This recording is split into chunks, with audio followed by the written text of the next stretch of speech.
The autumn rain pattered against my car window as I pulled into my parents' driveway for our monthly family dinner.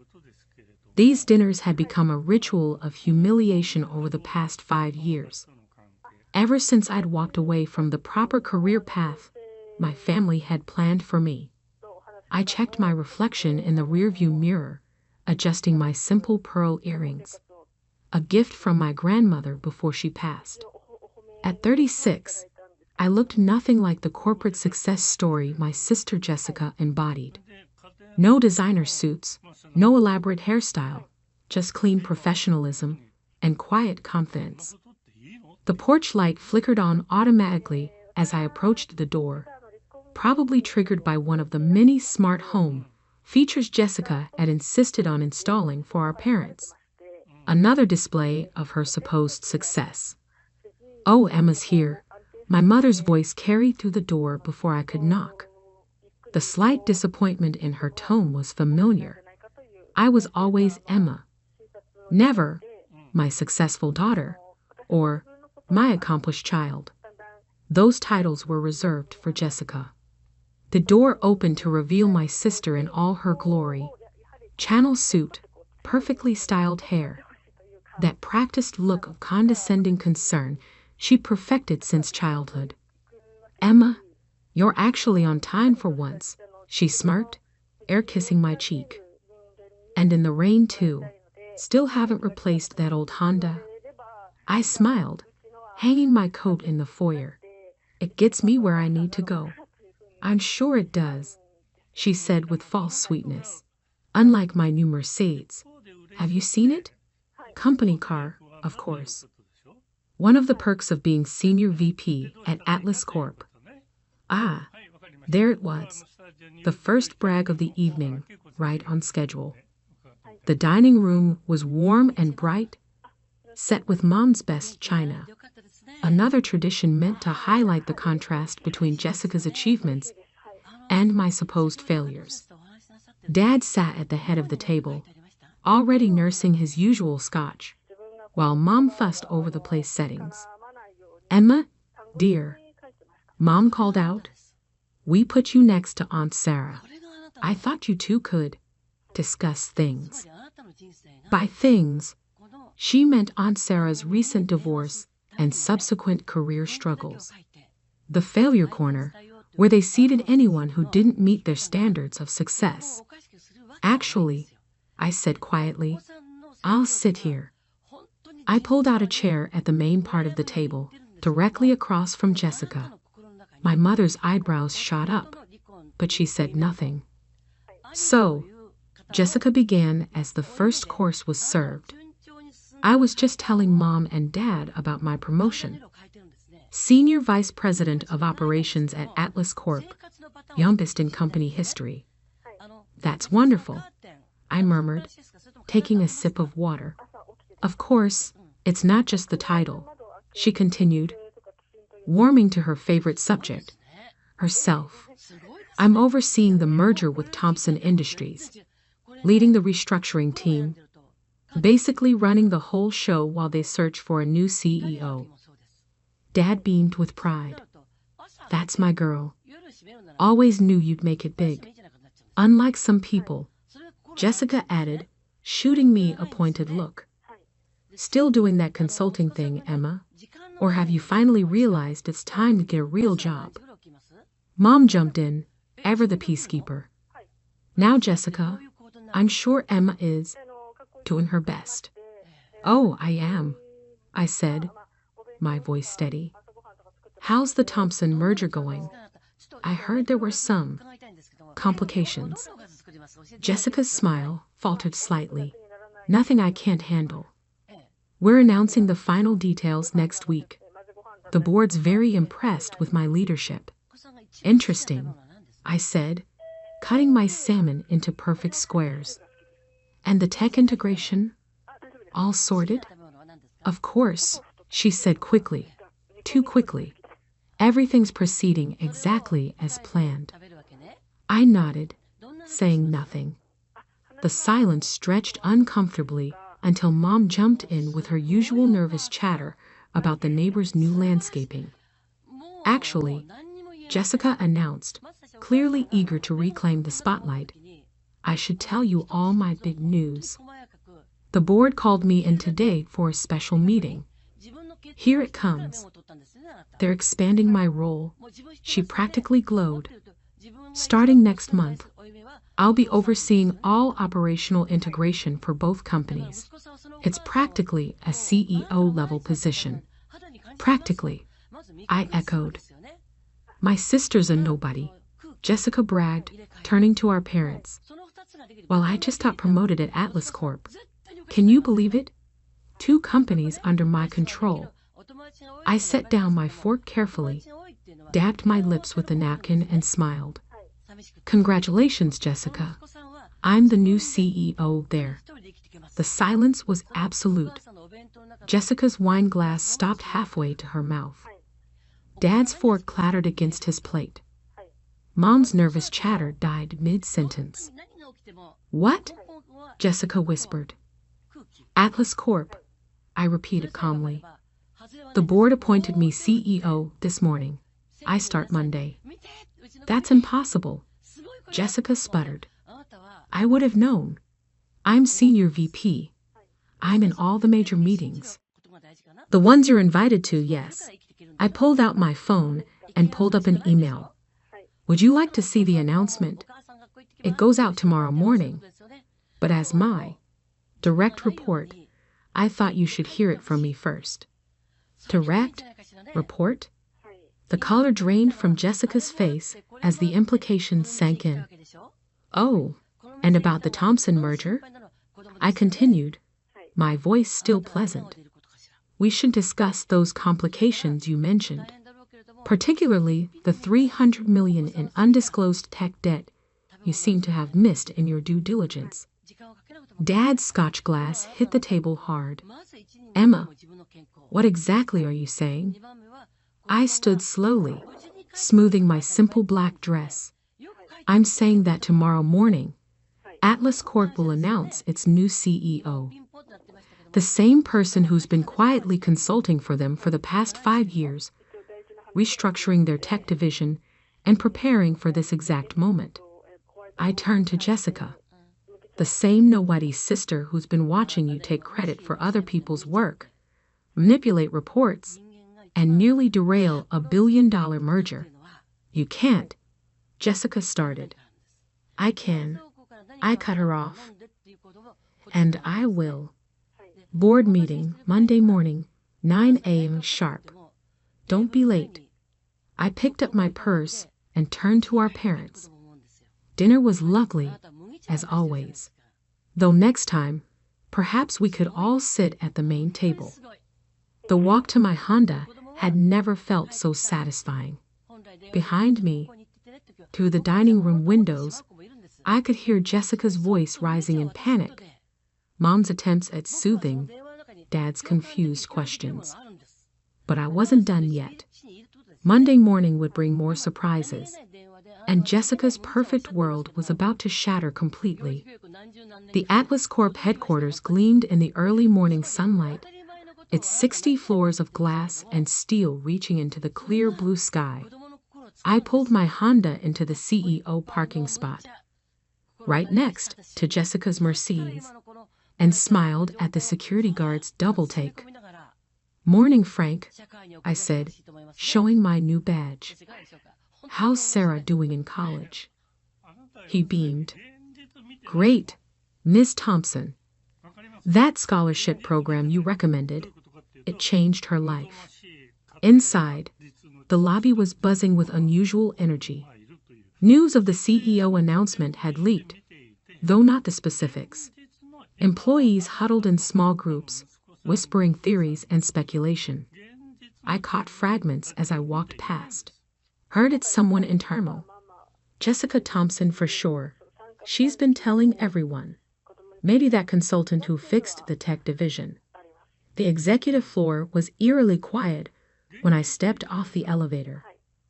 Jessica's assistant, Madison, sat at her desk looking shell-shocked. She'd probably already seen the announcement email scheduled for 8:30 a.m. Good morning, Madison, I said pleasantly. Is my sister in yet? Why, yes, Miss Thompson. She's in her office. I mean, her current office. I nodded. Please have her meet me in the CEO's office in 10 minutes. And Madison, you can call me Emma. The CEO's office suite was exactly as I remembered from my consulting days. All mahogany and leather, designed to intimidate rather than inspire. That would be changing soon. Right on cue, my phone buzzed. A text from Jessica. We need to talk. Now. I settled behind the massive desk, opened my laptop, and waited. 3, 2, 1. The door burst open. Jessica stormed in, her perfect composure cracking around the edges. Her channel suit was slightly wrinkled, probably from a sleepless night. What the hell is this? She slapped a printout of the announcement email on my desk. Some kind of joke. Good morning to you too, Jessica. Please, sit down. I will not sit down. Do you have any idea what you've done? I've spent years building my position here, cultivating relationships, proving myself, taking credit for other people's work. I interrupted calmly. Hiding problems in the Thompson merger? Manipulating reports to make yourself look better.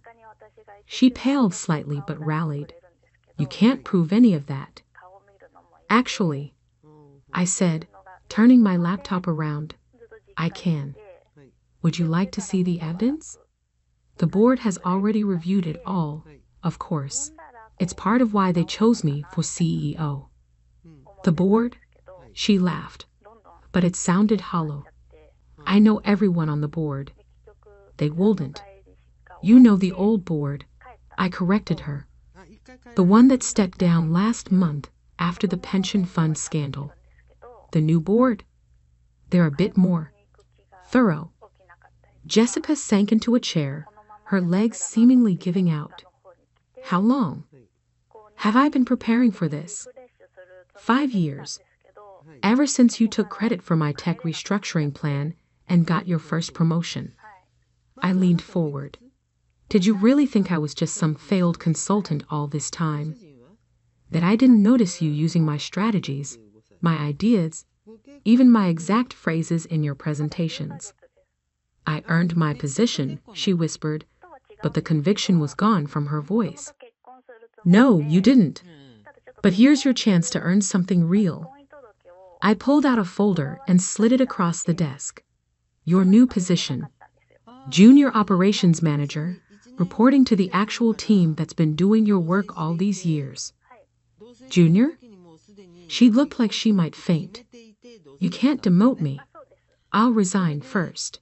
Of course you can resign, I agreed. But then I'd have to include the full details of your creative accounting in the SEC filing. And I don't think your next employer would appreciate that. The intercom buzzed. Ms. Thompson? The board is ready for the morning meeting. Thank you, Madison. I stood, straightening my jacket. Come in, Jessica. I believe you have a presentation on the Thompson merger. The real numbers this time, please. The boardroom fell silent as we entered. The new board members, hand-picked for their expertise and integrity, watched with varying degrees of interest as Jessica stumbled through her presentation. Every misleading statement, every inflated number, every hidden problem was methodically exposed. And that, I concluded after she finished, is why we'll be restructuring the merger timeline. Teams have already been assembled to address the tech debt issues that were overlooked. Excellent work, Ms. Thompson. The board chair nodded. Both in uncovering these issues and in your previous consulting work that actually kept this company afloat. Jessica's head snapped up. Previous work. Oh yes, the chair smiled. Your sister's been the architect of every major successful initiative here for the past 5 years. Though I believe you took credit for most of them. The meeting ended with Jessica looking thoroughly defeated. As everyone filed out, I caught her arm. Weekly status meeting, my office. Tomorrow at 9 a.m., I said quietly. Don't be late. And Jessica, wear something more appropriate for your new position. Channel suits aren't really junior management style. Back in my office, I began the real work. The Thompson merger needed saving, the tech division needed strengthening, and the corporate culture needed a complete overhaul. My phone buzzed. A text from Mom. Please call us. We need to understand what's happening. I smiled, remembering all those family dinners, all those subtle jabs, and not so subtle comparisons. Nothing to understand. I typed back. Just your nobody daughter doing what she does best. Succeeding. The afternoon brought a parade of executives, all suddenly eager to meet the new CEO they'd overlooked for years. Each one had a story about how they'd always respected my work and never really agreed with Jessica's methods.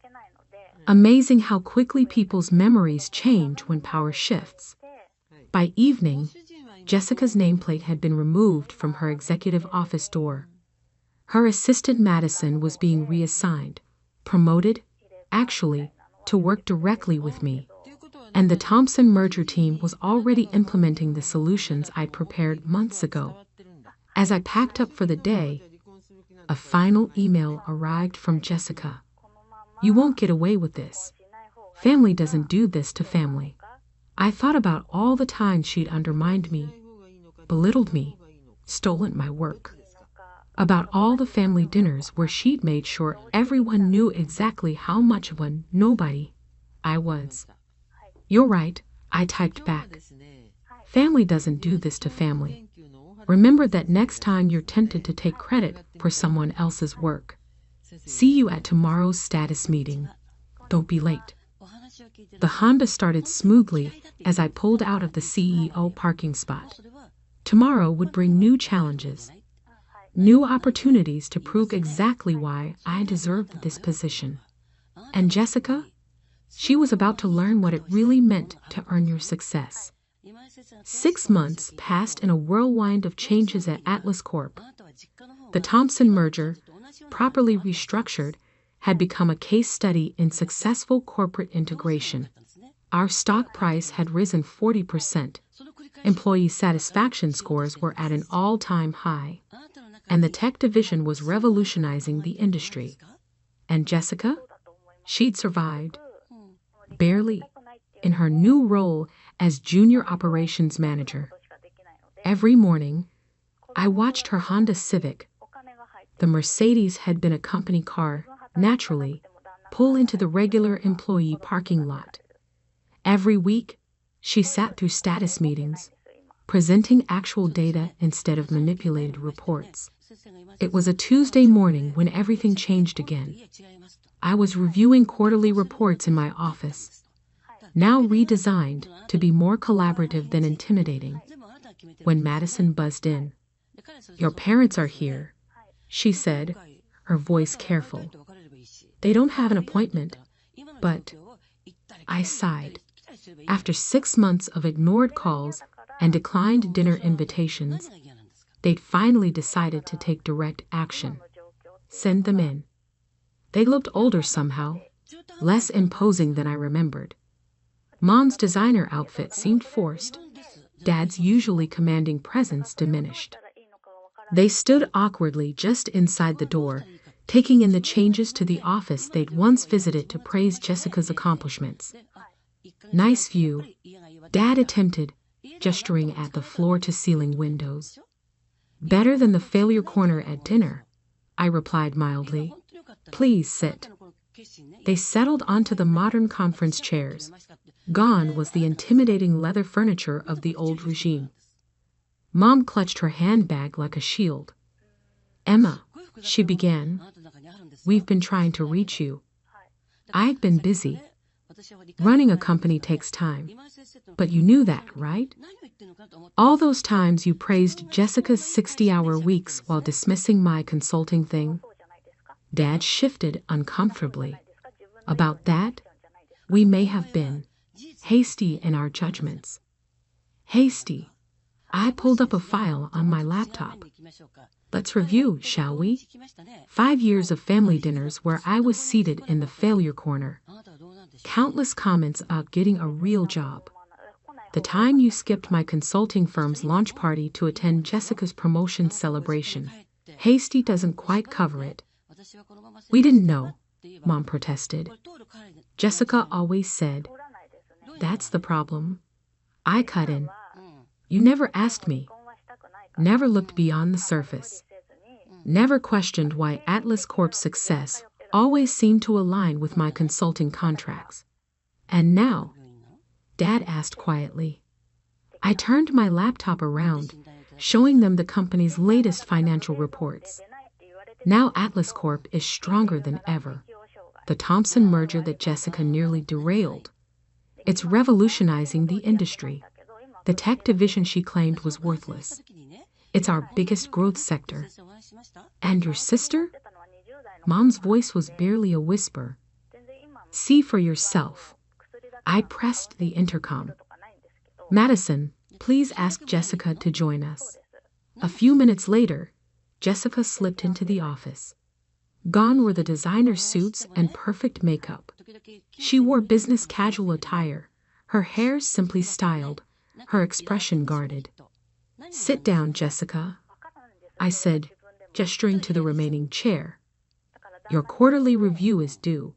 She pulled out a folder, actual paper, not the glossy presentations of her VP days, and began reviewing her team's progress. Real numbers, real achievements, modest but genuine success. Thank you, I said when she finished. Much better than last quarter. You're learning. Our parents watched this exchange in stunned silence. The power dynamic they'd known for 36 years had completely reversed. One more thing, I added, pulling out another folder. The board has reviewed your performance. They're offering you a promotion. Senior Operations Manager, leading the new regional office. Jessica's head snapped up. Really? You've earned it. I emphasized the word. With actual work this time. The position starts next month. In our Minneapolis office. Minneapolis? Mom gasped. But that's a fantastic opportunity, I finished. Unless you prefer to stay in your current position, Jessica? She shook her head quickly. No, Thank you. I accept. After she left, our parents sat in continued silence until Dad finally spoke. We were wrong, he said simply. Yes, you were. Can we fix this? Mom asked. I leaned back in my chair, touching the pearl earrings. Grandma's last gift. That depends. Are you ready to actually see me? Not as Jessica's shadow, not as the family disappointment, but as who I really am. They nodded, looking almost childlike in their uncertainty. Then yes, we can try, starting with dinner. At my house this time. No failure corner, no comparisons, no judgments. Just family, learning to see each other clearly. That evening, after they left, I stood at my office window watching the city lights flicker to life. My phone buzzed with a text from Jessica. Thank you. For the promotion, for the chance, for everything. You earned it, I replied. That's the difference. Another text, this time from Mom. Your home is beautiful, just like you. We're so sorry we didn't see it sooner. I smiled, touching the pearls again. Success, I'd learned, wasn't about corner offices or designer suits. It was about staying true to yourself, doing the work, and sometimes letting others learn their own hard lessons. Madison buzzed in one last time. Tomorrow's schedule is ready. Board meeting at 9, strategy review at 11, and the Thompson team presentation at 2. Thank you, Madison. Oh, and one more thing. Yes, move the family photo from the failure corner to my desk. It's time to make some new memories. The city lights twinkled below, reflecting off the glass and steel of the building that had become my domain. Not through manipulation or false claims, but through hard work, patience, and the quiet confidence that truth eventually prevails. Sometimes the best revenge isn't just proving them wrong, it's teaching them to be better.